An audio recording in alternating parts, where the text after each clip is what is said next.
Let's go today, baby. They did it again. Unbelievable. First and foremost, I want to apologize for everyone in Valencia right now. If you are not doing okay, find someone to talk to, because that was scary. That was frightening. It was just so easy for Barcelona to do that today.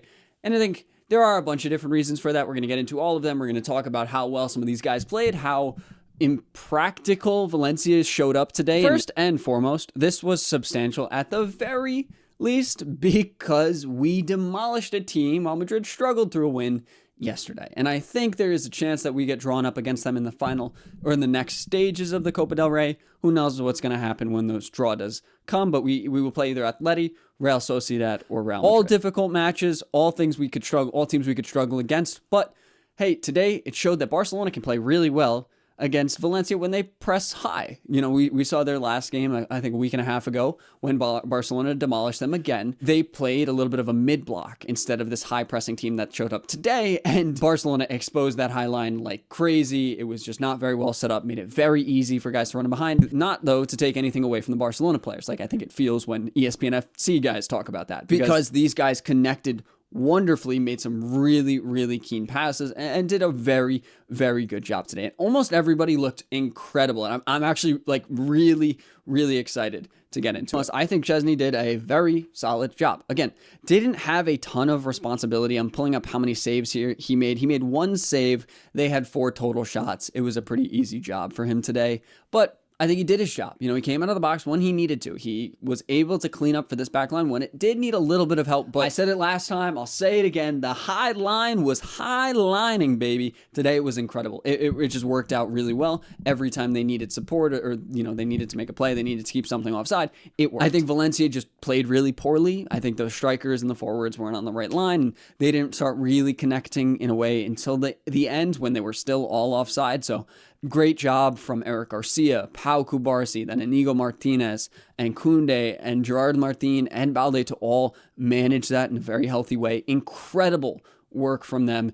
Yes, it was against Valencia, who have been struggling for like the past 2 years, are not having a good year. But back to the ratings, I think Chesney easily deserves a 7.5 and an 8, or an 8, whatever you want to give him. That's just a good performance that he had, did his job when he needed to, and didn't concede, even though there were some offsides goals. But he didn't concede. And yeah, we could have a deeper conversation about who should be starting in net, but I think Chesney is just a better goalkeeper. Doing the responsibilities usually assumed by the goalkeeper, Chesney's better. I don't think Hansi Flick is impressed with Iñaki Peña in training, at least at his saving the ball from going in the net.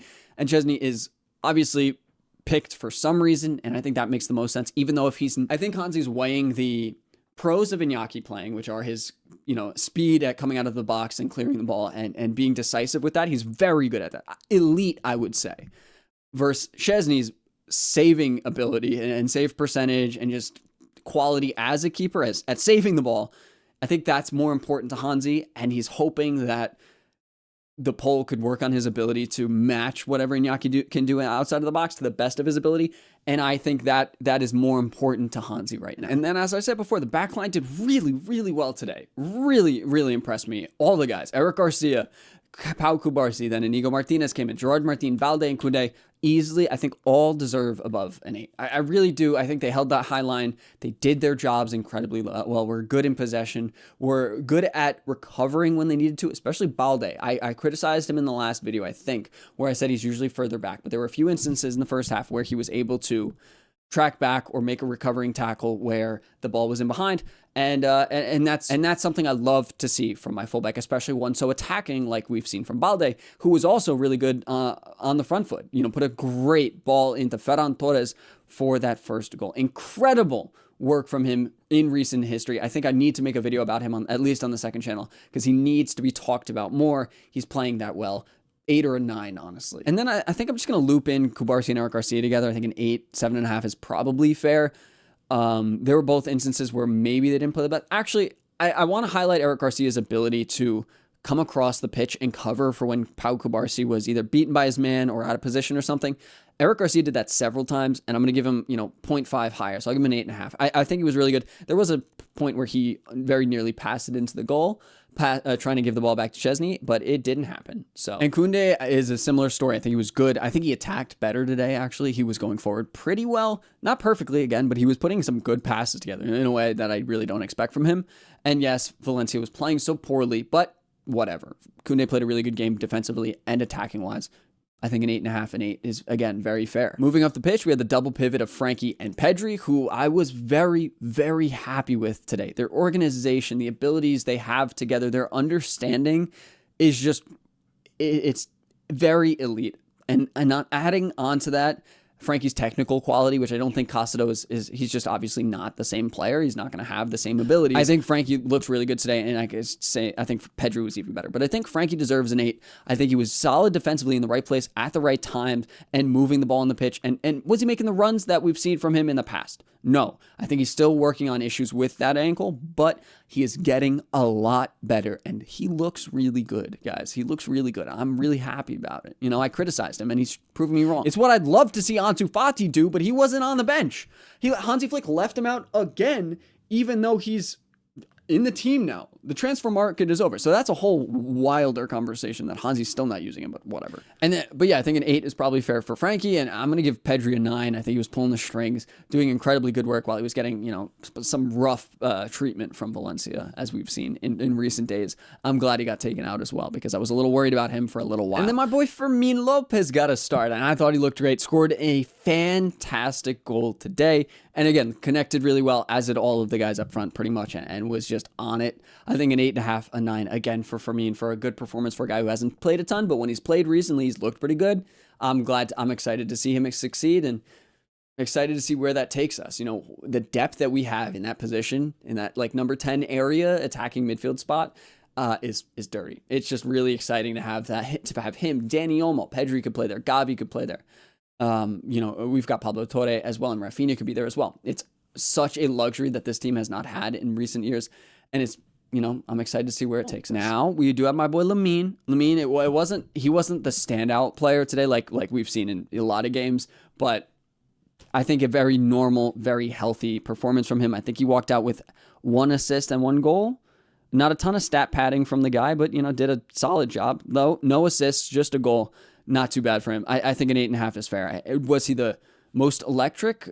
I don't think so, but I also think that the entire team was fantastic. And a normal performance from a 17-year-old being that good. And then we'll move across the pitch to Rafinha, who I think put in a very solid performance as well. He walked out with 1 assist, no goals, but everyone was taking shots on net at a couple points. And it got a little bit slower at the end, as you would assume, up 5-0 and then 4-0 and then 5-0. It's going to make sense. It's going to get slower, but I think Rafinha played really well again, put in the runs behind, connected well with everybody. They were trying a lot of things that was very fun for me to watch and for all of us to watch, where they were trying to flick in behind, or, you know, chip somebody, chip the keeper, or chip the center back in ways that actually worked out a couple times. But it was fun to see them having fun, and I'm excited to see what this team can do. Again, this is something we haven't seen from Barça in a while. Like, actually, and just the fact that we won 5-0 again is wild to me, because I was talking in the YouTube stream before the big up stream today, where 2 years ago,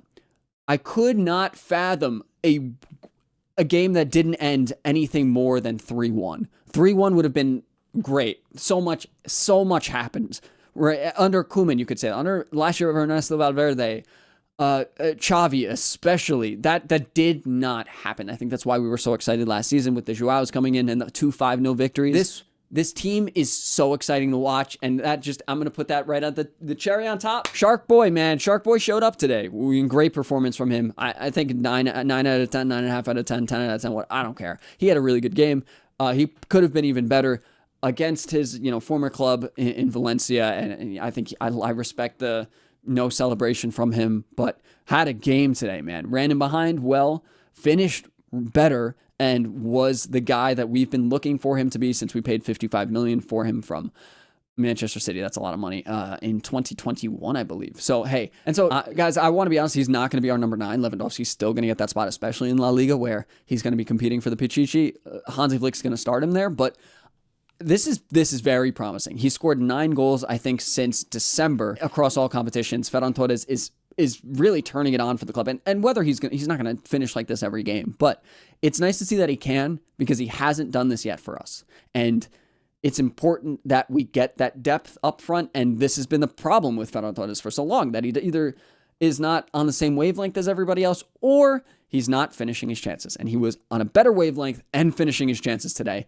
Great to see from him. I'm so happy. He's my man of the match easily. I don't really think you can argue with that either. That just leaves us with the subs, and there were good subs. Hansi, again, I'm going to give Hansi a 9 or 10 out of 10. I'll give him an 8 out of 10, actually, because he didn't take Lamine off, but he made most of the subs that I would have wanted him to see, and he did early as well. Usually, he might sit there a little bit longer than normal and not make the changes. Today, he did. He brought on, he took off Pau Cubarsí and Alejandro Balde at the 45th minute to give them rest. Again, Pau Cubarsí desperately needs the rest.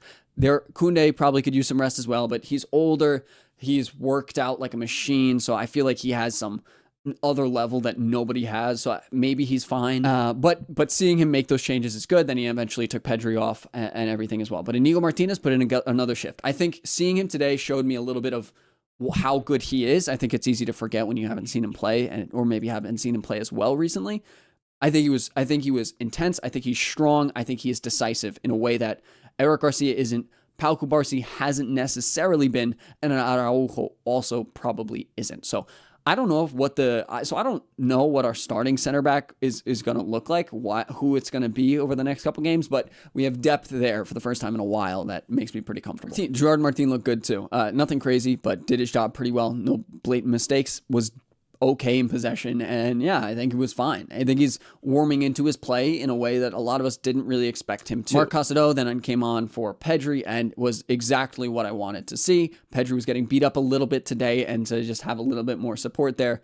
Casado was good defensively as well, and in possession, healthy. Again, in a game like this, there's not a lot of pressure on him, but he did his job just like most of the other guys. Dani Olmo, probably less insane just because we weren't attacking nearly as much, but fine job. I think no big flaws. A good run out for some guy who just came back from injury. Hector Fort as well looked pretty good. He's very clearly an attacking fullback. He was beating his man pretty easily. And he went, he was in the box, and instead of going towards the goal, he decided to meg his defender and go away from the goal and take a shot from there or cross from there. It was a choice, but he's much better at doing that than Martinez, and you could probably make an argument for Baldes, but he looked good today, and hopefully he gets more opportunities. I don't know if Flick loves the attacking fullback profile that he has. We'll see what happens, but he looked good today in the 12 minutes that he was on the pitch, and that is a good thing. Overall, though, I've been yapping for a while. Visca Barça, boys, we won again. That's big, and I think this is good for the momentum changes going into La Liga, going into the Champions League. I will be live on Big Up on Saturday for the Real Madrid-Atletico Madrid match. So make sure you're there hanging out with all of us. I'm also going to be live on Sunday as well. We're going to talk a lot of football, so I hope you all are there, and I'll see you all in the next one. Peace.